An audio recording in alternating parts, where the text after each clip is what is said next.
Hey everybody, this is Way to Fail, back with more Kerbal Space Program Career Mode as you get a brief look at all the missions I have flying around. This video has a very exciting manned mission to Duna, as well as some more looks at the probes that are going around the system. Right now I have one in transit to Eve and transit to Jool, and I'm going to be launching one to Dres, hopefully, and Eeloo as well. And right now here's just some quick course corrections for Jool, which is actually pretty easy to hit because it has a gargantuan sphere of influence. So you can get within over 1 billion miles, well over 1 billion miles, and still make it. As for Eeloo, it takes a lot of work. In fact, the amount of delta V that I try and get here just takes a little bit too much. I end up having to do a mid-course correction instead of trying to hit it straight from Kerbin. Maybe if I'd waited a little bit longer in a launch window, it could have worked, but I got impatient. Now what that unfortunately means is you can see the amount of delta V I'm playing with already is in the 3,000 range. It's starting to get beyond the amount of fuel that this probe has. But you can see I do get a mid-course correction here, and that is a lofty mid-course correction. But still, I do get an Eeloo encounter, so I will be hitting Eeloo at some point in the future. But right now I have another probe that is on its way to Eve, and that's going to be where we're starting. I'm sorry about the camera work, as we're just zooming in really quickly to Eve. Now Eve's interesting, as Gilly, the tiny moon's in the background. As I know we're getting herky-jerky here, but there's Eve. Just a nice close-up view of it as we get a little bit of science. It's all very purple. But approaching Eve, it's kind of a delicate matter because I want this probe to orbit it. I want to do an aero capture, but I don't want to be too aggressive with my aero capture. But you can see I'm doing all kinds of science here because you can repeat science experiments and eventually get about as much as you would if you return the flight. That's going to change in a future patch. But for now, get some nice scenic views as we're passing behind the dark side of Eve, which is where we're going to be doing our burn for great effect. But I am trying to get temperature, and that doesn't work. I did not action group that. So closing up the bin, there we go. Turning backwards, and we're going to be catching on fire here in just a moment. I don't remember how deep of an insertion I'm doing here. It's about 60,000 meters. You don't want to get too low. 60,000 may actually be too low, but I am going for a very aggressive burn here because I do have actually plenty of fuel. I could circularize this myself, but I want this data kind of in mind for when I bring later missions about how deep can I go into the atmosphere. But you see I dipped down just enough, and now there you have it. I have a probe around Eve. Pretty simple. You can see the quick save just by happenstance, and I do decide to circularize my orbit just a little bit here. More important thing though is to make sure that I don't do a second aero capture maneuver, because then my probe will just crash. We don't want that. But there's Eve light side, getting back the happy little solar panels out as well. And Gilly is also pretty easy to get to, and I could fly some of these probes around the moons as well, but for now we're just going to zoom, fix the course here, and there's Eve. Pretty simple.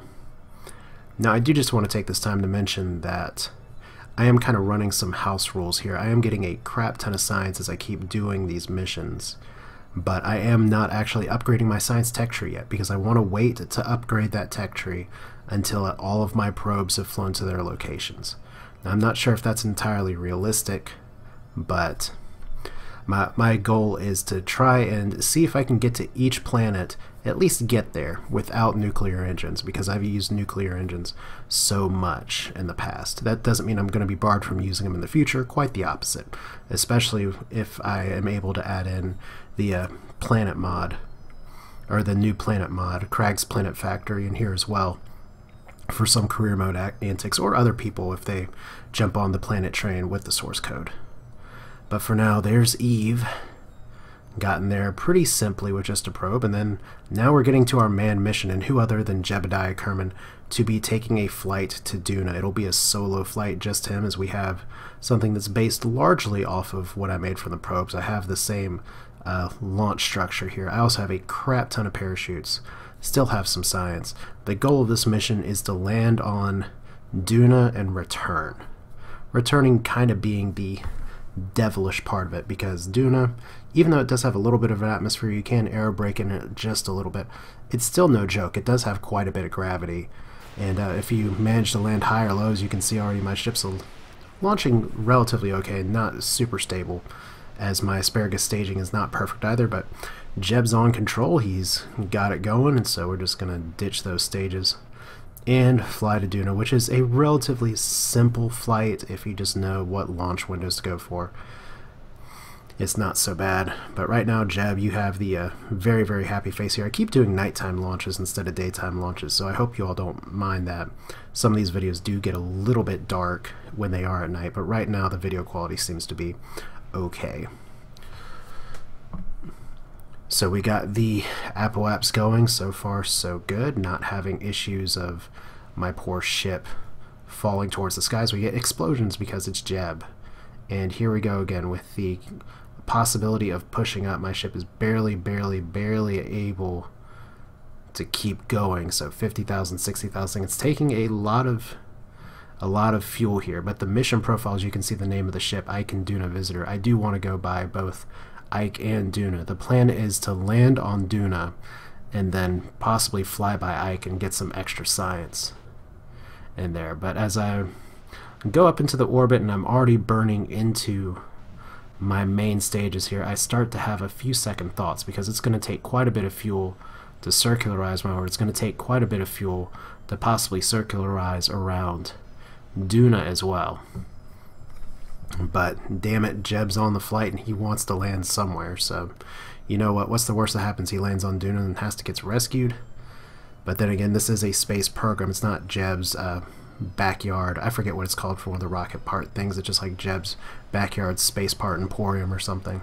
This is an actual structured environment. They already went through a lot of hell just to put a rescue mission on earlier, and it's a lot of press that they're even doing manned missions again, especially one to an entire other planet. But here's the encounter.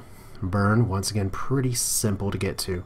You want to do it with about a 33% phase angle, or in other words, if you have Kerbin at the 3 o'clock stage, Duna will be at 1:30. But here we go, I'm doing an insertion at about 1200 meters, and you can see once again that I don't have a ton of fuel.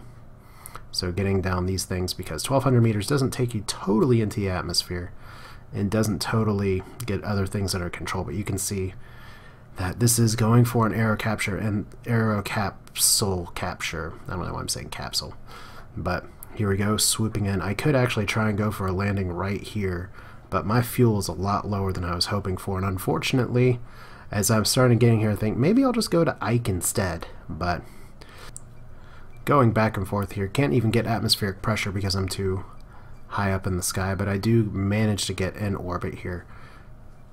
So there we go, back around Duna, and you may notice that the probe that I had that was here before is no longer here, as I get an Ike encounter. Ike's really easy to encounter here, but you may notice that the probe that I had orbiting around Duna is gone. That's because I actually had a crash bug from trying to go to my Eve probe before, where I could only F5 to get out of it, and that put me back to a highly elliptical orbit for Duna, and with the Duna probe. And what that probably meant was that Ike essentially slingshot it off eventually, because Ike can do that, because Ike is a pretty substantial moon.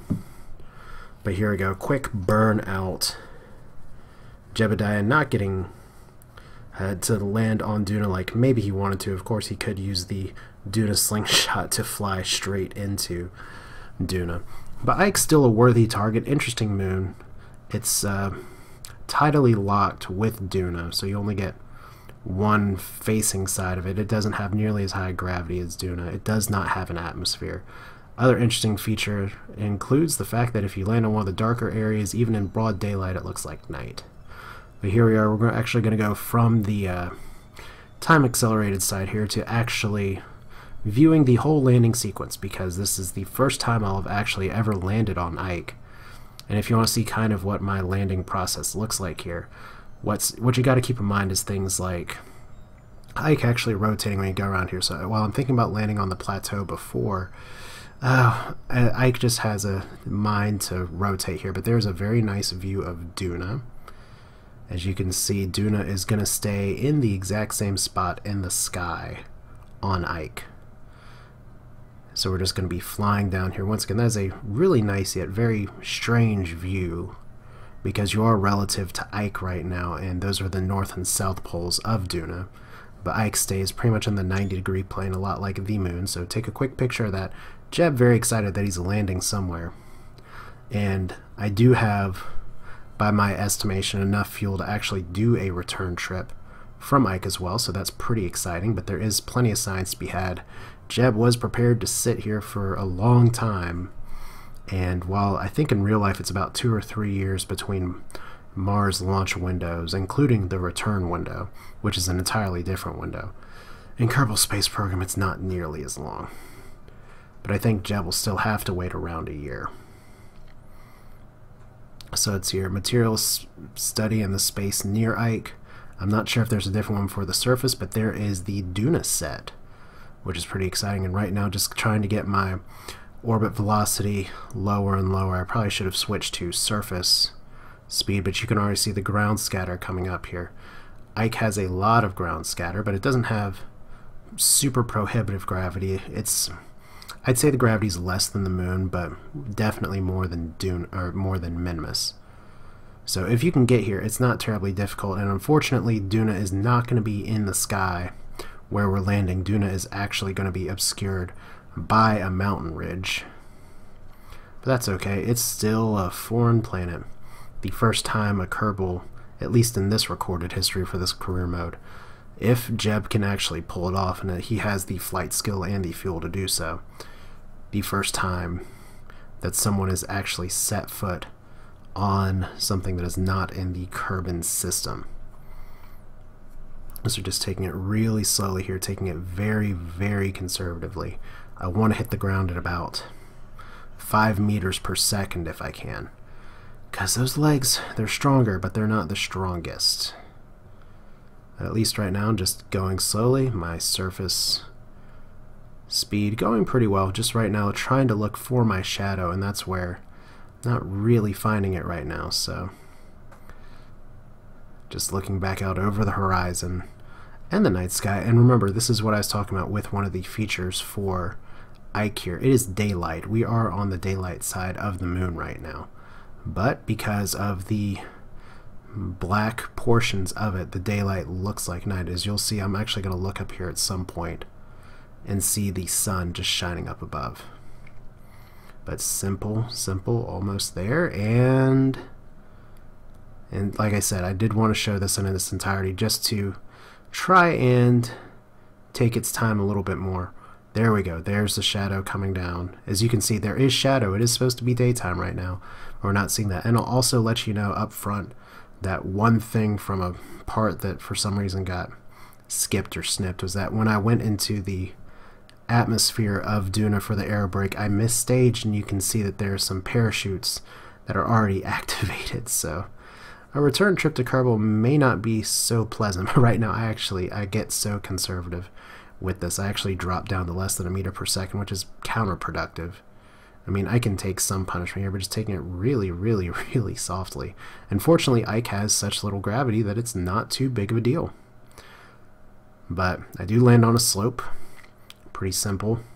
Hopefully not going to have a ship tip over like on the moon here, but I do keep the SAS on, and look at how much it's keeping it up there. But there is the sun. There is the night sky. Ike is, as far as I know, the only planet that does this on the surface. But there we go. EVA report. Collected samples. Jeb is very excited to be hopping down here. So as soon as he does, just lots and lots of ladders, lots and lots of places to go. Like I said, this is based on landers that I've had before, and it is based on probe bodies that I've had before. So this is not entirely a new position here. As you can see, still some graphical bugs. I still run into quite a few bugs here, but this is a game that's in development constantly. So if you get surface clipping like that, that's where Duna is on the horizon. There's the sun, there's the night sky. Still very exciting to have a landing here for the first time. I would love to land on everything in this series, but it is going to take some time here. So soul sample, that is a lot of scientific data worth bringing back here. Okay, something, you look at the sky and see something zip past, wonder what that would be. Interesting. But Jeb is going to plant his flag, as he always does. It's like he goes to a family barbecue and he brings a flag with him. But there we go. I'm sure I wrote something clever here. This is a post commentary. So Ike is conquered, and plaque text, Anything, not the first option, but made it fine. That's true, because this mission was supposed to be for Duna. And just, I did not design the ship well enough. And maybe I could have done better if I added more fuel tanks or designed more efficiently or had a better launch stage. So I do need to work on that. But for the time being, at least I can say that Jeb is not necessarily going to need a rescue mission, but it is going to take some work for him to actually get out of Dodge, get off of Ike. So that's what jumping looks like I said. It's not min-miss jumping, but it's not moon jumping either. You do get quite a bit of air, and that was him jumping uphill. So on min-miss, he could actually jump 30 meters or more, just up above the height of his ship as we get more ground clipping. But there we go. That is the fuel tanks flying up ahead. And now Jeb is going to have to sit for a very long time before he actually gets to go back home. But just to avoid the possible bugs of tipping here, while Jeb, I'm sure the ship, I don't have any life support mods or anything equipped, but I'm sure while the command capsule has some kind of stuff that'll let him live here for the long period of time that he'll need to be here. My goal instead is just to get into orbit around Ike, and that'll give me a better impression. Because you may say, well, how are you supposed to shoot yourself off of Ike and then back to Kerbin? Don't you have to get some kind of relative to Duna? And the answer to that's really no, because Ike is already orbiting around Duna. So really that means that just by being around Ike, we're already around Duna. It's around its sphere of influence.